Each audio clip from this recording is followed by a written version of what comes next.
accepting to be interviewed. May I ask what your name is, please? My name is Suresh Ruparal. I have a few questions to ask you because I'm very keen to find out about your time in Uganda. Yeah.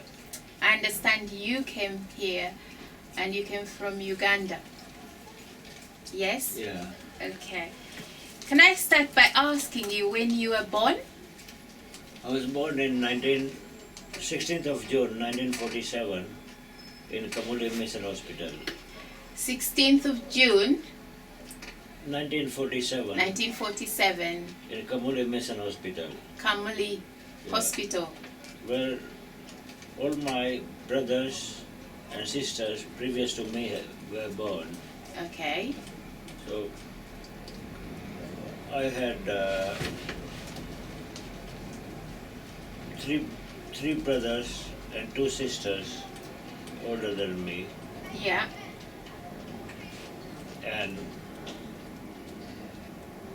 after I was born, my father had two sons and a daughter and another son. Okay. So we were quite a large family. I studied in Kamuli, Yeah. and then I studied in Jinja, and Okay. after that I studied in Kololo, that is in Kampala. Were your parents born in Uganda? My parents were born in India. Okay. My father went to Africa when he was only about 15. Oh, it was only 15. He was only 15. My father had a shop in Uganda, and my brother, we had two shops together, Yeah. and then we had another one in Namasagari where my eldest brother moved. Okay. So, But were they? and we were in tailoring. We used to make dresses for Kamari College. Yeah. We used to make dresses for the Missionaries. hospital, Yeah. and the nurses' dresses, and everything. Even the milkmen, they used to wear dress, made by us. Why did your family have to leave Uganda?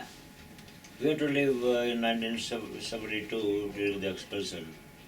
Due to the expulsion Yeah. by... The president, I mean. On the 4th of August 1972, President Idi Amin announced the expulsion of all 50,000 Asians living in Uganda. Amin decided on a radical policy towards Uganda's Asian minority, most of whom had British passports. Last Friday, I announced the decision of my government to ask the British government to take over responsibility for the British citizens of Asian origin living in Uganda.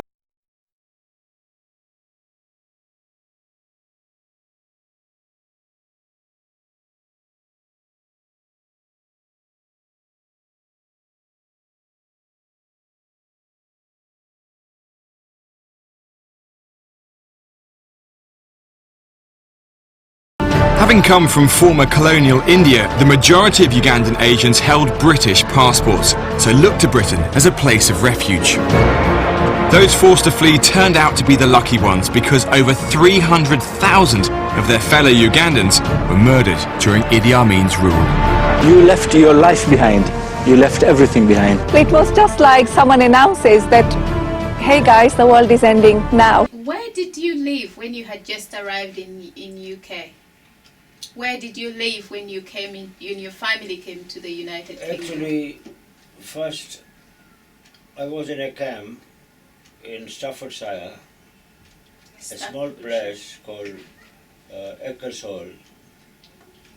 Alright? But I hardly stayed there about 1 or 2 months. And then my parents came to pick me, my father and my eldest brother, they came to pick me up.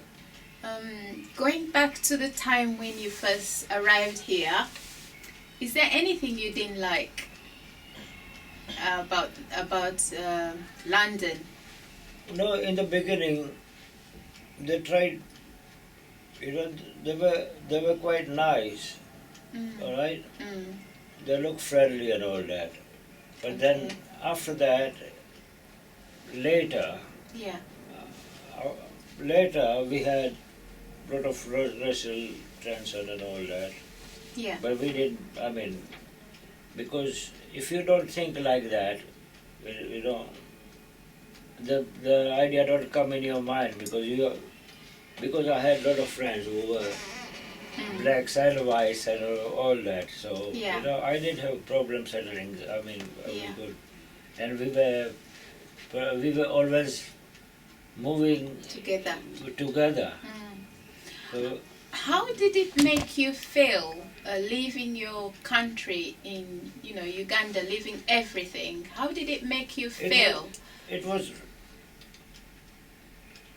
we thought it would not happen, but you know, I mean, once it happened, we had to accept it anyway. Yeah. And since we moved by family, by our roots, because my father and all that, they chose to come here, so we didn't have much choice. Going back to that time when you first came, was it easy for you to find a job? Well, it was difficult, but some of my friends, they were applying for Ford Motor Company, and I joined there. Yeah.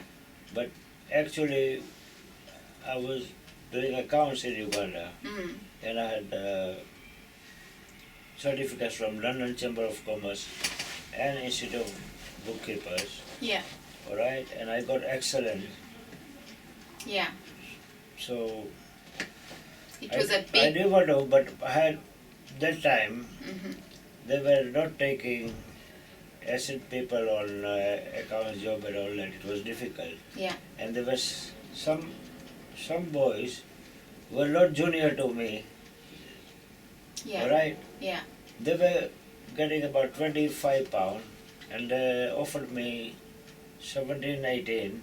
Most of the places they refused. They say, you don't have no experience in this country. So I said, but the rules of accounts are same. Yeah. All right? And I've got certificates of your universities, not... Exactly. All right, so why I cannot get a job? How did you find the British culture then?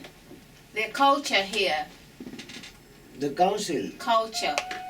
Culturally, you know, the way of life in London. In the beginning it was all right. I think a lot of things went bad later. All right? When people like Arab were saying this thing and things like that. But most of East Londoners, they had poor background, and they were mixing because they were poor. Yeah. It's the rich people who didn't want to mix with foreigners. Okay. The poor accepted us. What are your memories about Uganda? Do you have any memories, any things that you think I've about? got very good of childhood. To your childhood memories, yeah. Because the African people, they were very nice, and a lot of us were looked after when we were small children by African workers. Yeah. What we call Aya or things like that. But some of them, they were young boys looking after us and all that. Yeah. Are you in touch of other Asian communities who actually were in Uganda? Are you in touch with other people? Yeah, we mix. They have. We get together. We have to get together things. Okay. Don't you think of Uganda sometimes? Don't you ever want to go back and see where you know you're born? No. Now I'm old and all that. I'm settled here, so I'm a pensioner. Yeah. And I've got a lot of illnesses. I got liver problem a lot, so that's why I'm not traveling. Thank you so much. All right, it's been a pleasure meeting you.